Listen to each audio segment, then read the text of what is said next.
Hollywood got it completely wrong. The Velociraptors in Jurassic Park were terrifying giants that stalked humans through corridors, but the real Velociraptor was only the size of a turkey. Yet somehow, this tiny predator was far more deadly than any movie monster. Armed with razor-sharp sickle claws and lightning-fast reflexes, it dominated the harsh deserts of Mongolia 75 million years ago. One fossil shows the brutal reality. A velociraptor locked in a death grip with its prey both dying in combat. Size means nothing when you're built to kill.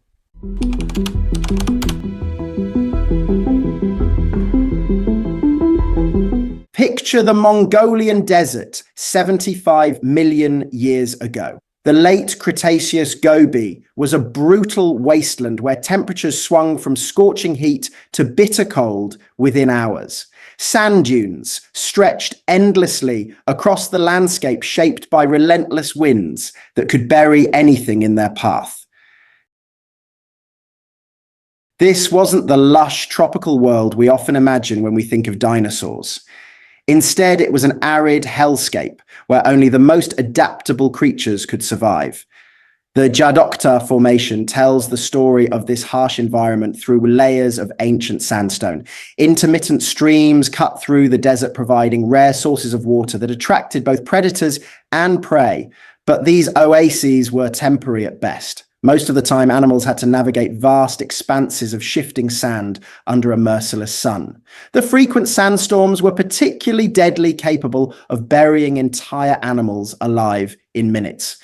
This violent weather would later become crucial to our understanding of Velociraptor, preserving some of the most dramatic fossils ever discovered.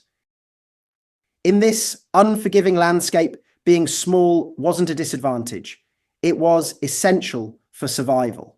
Velociraptor weighed only 33 pounds and stood less than 2 feet tall, making it perfectly suited for desert life. Its lightweight frame allowed it to move quickly across unstable sand and navigate tight spaces between rocks and dunes. While larger predators struggled with the challenging terrain and limited resources, Velociraptor thrived precisely because of its compact size. The desert's extreme conditions also shaped what these predators could hunt. Large herbivores were scarce in this environment, but smaller prey animals were abundant. Velociraptor became an opportunistic hunter, targeting everything from small dinosaurs like Protoceratops to reptiles and possibly even insects. This varied diet was crucial for survival in a place where your next meal was never guaranteed. Recent discoveries suggest that Velociraptor possessed feathers, which provided significant advantages in this harsh climate. These protofeathers offered insulation against the dramatic temperature swings that characterized desert life. During the blazing heat of day, they helped prevent overheating, while at night they retained crucial body heat. The feathers also likely provided camouflage, allowing Velociraptor to blend seamlessly with the sandy environment while stalking prey. The combination of environmental pressures and evolutionary adaptations created the perfect storm for a specialized killing machine. The Gobi Desert demanded speed, agility, and intelligence from its predators. Velociraptor delivered on all three counts. Its keen senses helped it locate scarce prey across vast distances, while its specialized claws gave it the tools needed to bring down animals in quick, efficient strikes. Talk about a bad place to live. But for Velociraptor, this wasteland was home. Every aspect of its anatomy had been refined by millions of years of desert survival. The result was a predator so perfectly adapted to its environment that it dominated despite its small stature, proving that in nature's harshest theaters, efficiency trumps size every time.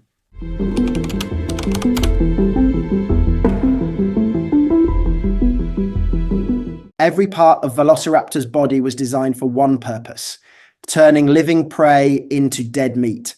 This wasn't some clumsy brute force predator that relied on size and strength.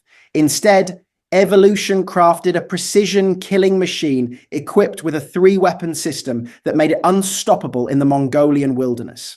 The sickle claws on its feet, the curved claws on its long arms, and its small serrated teeth worked together like a coordinated assault team, each weapon serving a specific deadly function. Most people think that famous sickle claw was used for slashing, ripping open prey like some prehistoric sword. That assumption is completely wrong. Scientific studies of the claw's biomechanics reveal it was designed for piercing and gripping, not slashing. The claw could grow over 6.5 centimeters long along its outer edge, but when researchers tested its slashing ability, they discovered it would pierce but not tear through thick hide. The claw could even break when attempting to slash, proving this wasn't its intended function. Instead, like the talons of modern birds of prey, this weapon was built for grasping and pinning struggling victims. The long arms equipped with curved claws played an equally important role in Velociraptor's hunting strategy. These arms worked in perfect coordination with the foot weapons during attacks likely covered in long feathers that may have served as flapping stabilizers. While the sickle claws pierced and held the prey, the arm claws provided additional grip and control. The arms could exert tremendous force, working alongside the stiff, counterbalancing tail to maintain balance while atop a struggling prey animal. This coordinated use of multiple limbs transformed Velociraptor into a living restraint system. The teeth completed this deadly arsenal, though they were quite small compared to other predators. These teeth were fairly equal in shape and featured several denticles or serrations along their edges. Each tooth was more strongly serrated on the back edge than the front, creating a specialized tool for maintaining grip on struggling prey while the claws inflicted damage. Studies of tooth wear patterns reveal that Velociraptor used a puncture and pull feeding movement, biting down into prey and then pulling backwards with jaws closed. This technique created parallel scratches followed by oblique scratches similar to the feeding behavior of Tyrannosaurus rex. The skull itself contributed to this predatory efficiency with its unique shape, elongated and upcurved at the snout region, concave on the upper surface and convex on the lower surface. This design optimized the placement and function of those serrated teeth, allowing Velociraptor to process both flesh and bone effectively. The combination of skull shape and tooth design meant that once this predator got its jaws on something, escape became nearly impossible. But here's what made this weapon system truly devastating. It wasn't just about individual components working alone. The sickle claws would pierce and anchor into the prey. The arm claws would provide additional restraint and control, and the teeth would maintain a death grip while the victims struggled. Research shows that Velociraptor could detect and hear sound frequencies between 2x368 and 3x965 Hz, allowing it to track prey with remarkable precision. This enhanced sensory perception guided the coordinated attack sequence, ensuring that each weapon struck with maximum effectiveness. The result was a predator that could take down animals much larger than itself through pure mechanical advantage and coordination. These weapons were impressive enough on their own, but they were guided by something even more dangerous: intelligence that turned natural weapons into calculated instruments of death.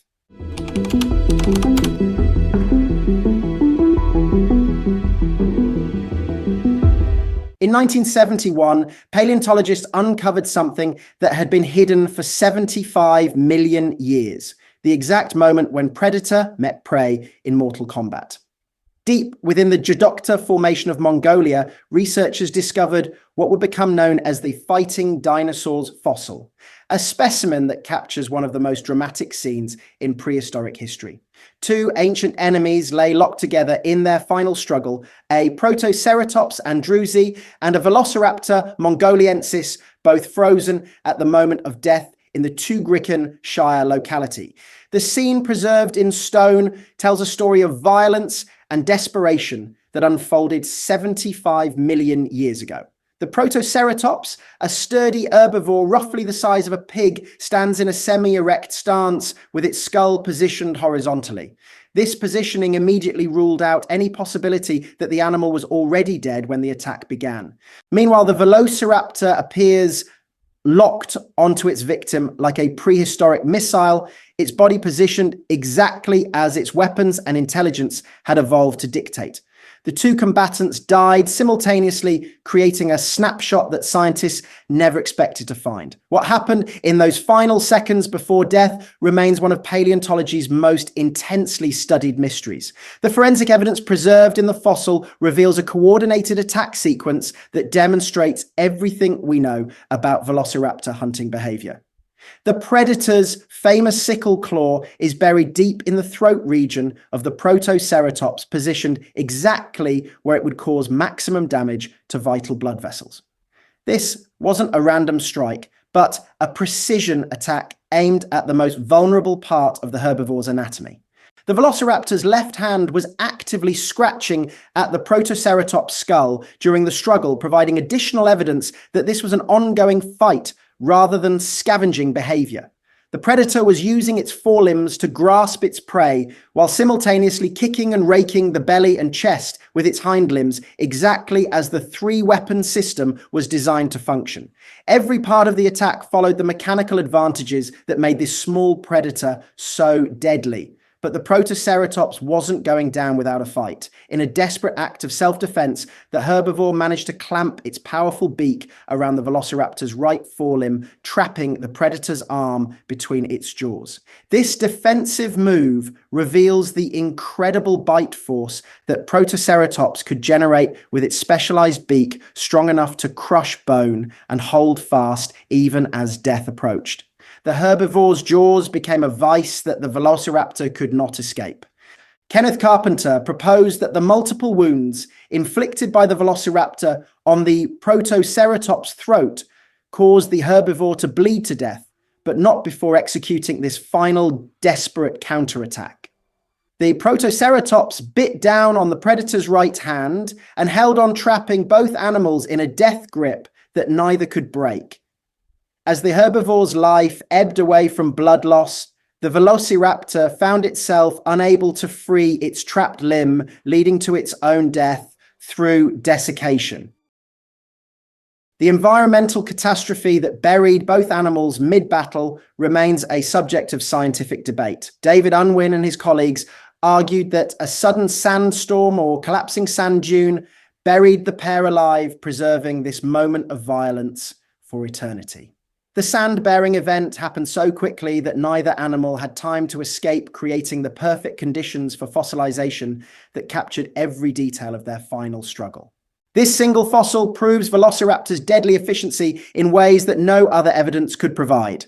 The Fighting Dinosaurs specimen shows us that these small predators could successfully attack animals much larger than themselves using coordinated weapon systems to inflict fatal damage. The positioning of the sickle claw in the throat, the scratching marks on the skull, and the overall attack posture demonstrate that Velociraptor was indeed one of the most effective killers of the Late Cretaceous period. This fossil shows us the brutal reality of prehistoric predation, but it also reveals something unexpected about Velociraptor intelligence that goes far beyond simple instinct.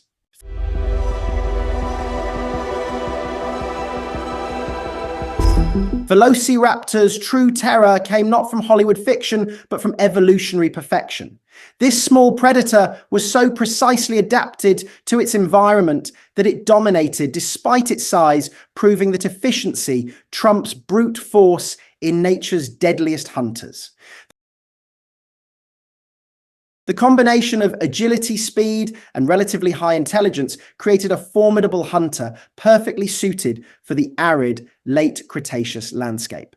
Every aspect of its anatomy worked together as a coordinated killing system that could take down much larger prey. The Fighting Dinosaurs fossil continues to teach us about the raw reality of prehistoric life and death captured forever in stone.